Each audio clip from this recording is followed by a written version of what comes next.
Hello friends. आज हम पढ़ने वाले हैं एथिकल हैकिंग के बारे में। अगर आप एथिकल हैकिंग को स्टार्टिंग से सीखना चाहते हैं तो हमारे साथ बने रहें।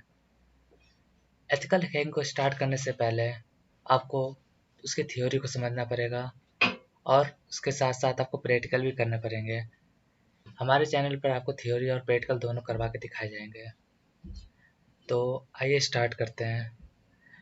एथिकल हैकिंग को सीखने से पहले हम उसके कुछ इसेंशियल टर्मिनोलॉजी को समझते हैं। जैसे कि सबसे पहला पॉइंट है हैक वैल्यू। हैक वैल्यू क्या होता है? जैसे जैसे आप ये हमारे कोर्स को आगे देखेंगे वैसे वैसे आपको ये सब टर्म का यूज करना पड़ेगा और उस समय आपको ये कन्फ्यूजन ना हो, इसलिए हम आपको पहले से बता रहे हैं कि हैक वैल्यू क्या होता है। चलिए समझते हैं। Hack value is the notation use by hackers to express that something is worth doing और इज इंटरेस्टिंग। हैक वैल्यू वो होता है जो हैकर्स अगर किसी ऑर्गेनाइजेशन को किसी को हैक करना चाहते हैं तो उन्हें उनसे क्या प्रॉफिट मिल रहा है, उनकी ग्रोथ क्या है, उनसे उनको उनमें क्या इंटरेस्ट है, उसी को कहते हैं हैक वैल्यू। सेकंड टॉपिक है हमारा zero day attack. Zero day attack क्या होता है? Zero day attack refers to threats and vulnerabilities that can exploit the victim before the developer identify or address and release any patch for that vulnerability. Zero day attack ऐसा होता है जो मतलब कि जो डेवलपर होता है उससे पहले किया जाता है। जैसे मैं आपको एक एग्जांपल बताता हूँ। जैसे कोई एक एंटीवायरस है, उस वो एंटीवायरस अगर आज हमारा एंटीवायरस ख़त्म होने वाला है, उसकी डेट एक्सपायरी होने वाली है और हम उसके अगर हमने अपने एंटीवायरस को अपडेट नहीं किया तो जो हैकर्स होते हैं वो हमारे इस बात का फ़ायदा उठा के हमारे सिस्टम को हैक कर सकते हैं, उसमें बैकडोर बना सकते हैं। इसी को कहते हैं जीरो डे अटैक। इसके बाद आता है हमारा वल्नरेबिलिटी। हैकिंग की दुनिया में सबसे ज़्यादा यूज होने वाला वल्नरेबिलिटी होता है।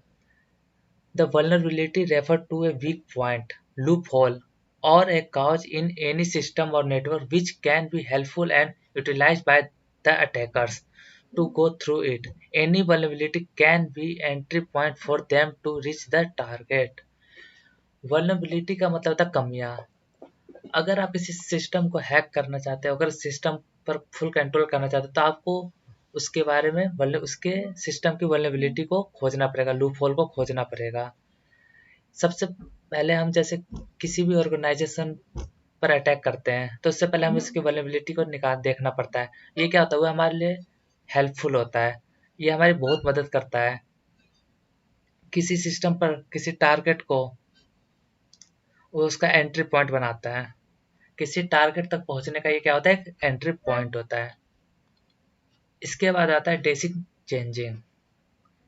डेसिक changing is a sequential process of server hacking or attacking attempt to gain access to network or system. One after another uses the same information and the information obtained from the previous attempt. Daisy chaining चैनिंग का मतलब तो आप समझ गए होंगे। चैन एक तरह से होता है कि लगातार एक के बाद एक, अगर हम किसी नेटवर्क पर किसी टारगेट को मतलब एक के बाद एक अटैक करते हैं और उस पर हमें एक्सेस मिल जाता है तो क्या करता है, उस एक्सेस की वजह से वो दोबारा उसमें अपना पेलोड अपलोड कर सकता है, जिससे क्या होता है आगे हमें दोबारा उसकी एक्सेस को हमें मिल जा सके उसका एक्सेस। ये एक्सेस कैसे मिलता है? उसके प्रीवियस अटेम्प्ट की वजह से। अगर मान लो आपके सिस्टम पर किसी ने एक्सेस कर लिया है तो वह आपके सिस्टम पर तरह तरह के सॉफ्टवेयर इंस्टॉल कर सकता है। उस सॉफ्टवेयर का यूज क्या करेगा? मान लो कि आपने अपने सिस्टम से एक सॉफ्टवेयर को रिमूव कर दिया है पर आपको ये नहीं पता रहेगा कि अभी आपके सिस्टम पर और भी सॉफ्टवेयर हैं, तो जो सॉफ्टवेयर उसने बाद में अपलोड किए होंगे इंस्टॉल करता है वो उनकी मदद से दोबारा आपके सिस्टम पर एक्सेस प्राप्त कर सकता है। उसके बाद आता है exploit. Exploit is a breach of security of a system through vulnerability, zero day attack और any other hacking technique. Exploit क्या होता है? सिक्योरिटी होता है जो वल्नरेबिलिटी को खोजता है और जीरो डे अटैक में काम आता है। एक्सप्लॉइट का यूज करके आप तरह तरह के हैकिंग में इसका यूज होता है। आगे चलकर आप देखोगे एक्सप्लॉइट क्या क्या यूज आता है। Doxing. The term doxing refers to publishing information or a set of information associated with an individual. This information is collected publicly, mostly from social media or other sources. Doxing का मतलब होता है किसी के बारे में इंफॉर्मेशन निकालना। जैसे अगर हम किसी ऑर्गेनाइजेशन टारगेट जो हमारा है उसके बारे में पहले हम उसकी पूरी इंफॉर्मेशन निकालेंगे। आइए इंफॉर्मेशन मेनली आपको कहाँ से मिलेगा? ये इंफॉर्मेशन आप सोशल मीडिया से निकाल सकते हो, जैसे उसके ट्विटर अकाउंट से, जी ईमेल आईडी से, आप उसके फेसबुक अकाउंट से, उसके ब्लॉग वगैरह है उसके आर्टिकल्स देख सकते हो। अगर कोई बड़ी ऑर्गेनाइजेशन है तो उसके आप फाइनेंशियल रिपोर्ट को पढ़ सकते हो। उसके बाद आता है हमारा payload. The payload refer to the actual section of information और डाटा इन ए फ्रेम और of to automatically generated metadata. In information security, payload is a section or part of malicious and exploit code that cause the potentially harmful activity and actions such as exploit, opening backdoor and hijacking. Payload ऐसा चीज होता है जैसे अगर हम किसी के system को हैक करते हैं तो हम उसमें क्या करते हैं, हैक करने के लिए उसके सिस्टम में पेलोड डालते हैं। पेलोड की मदद से आप ये बहुत ही हार्मफुल एक्टिविटी होती है, इसकी मदद से आप किसी के सिस्टम में बैकडोर बना सकते हो, उसको हाईजैक कर सकते हो। आइए पेलोड इतने खतरनाक पेलोड होते हैं, ये अपने आप किसी के सिस्टम में बैकडोर बना लेते हैं। अगर आपके सिस्टम में किसी ने पेलोड डाल दिया है और अगर आपका सिस्टम क्या है रूटेड है, अगर जैसे आपका एंड्रॉयड मोबाइल है और उसमें अगर किसी ने पेलोड डाला है रूटेड है, तो आप उस सिस्टम को कितनी बार भी फॉर्मेट कर लीजिए, वो रूटेड होने के बाद वो अपने आप जैसे वायरस वगैरह होते हैं वो उससे हटेंगे नहीं, वो अपने आप उसमें एक्टिव रहते हैं। उसके बाद आता है bot. The bots are the software that is used to control the target remotely and to execute predefined task. It is capable to run automated script over the internet.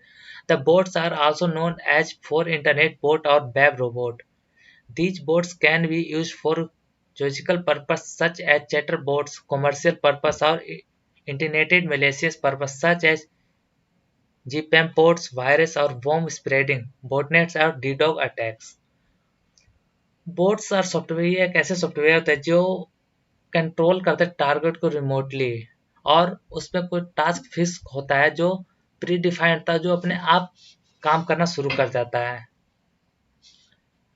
आप इस पीडीएफ को अच्छे से रीड करिए। ये सब जो term मैंने बताए वो सब आपके आने वाले टाइम में बहुत ज़्यादा यूज होने वाले हैं।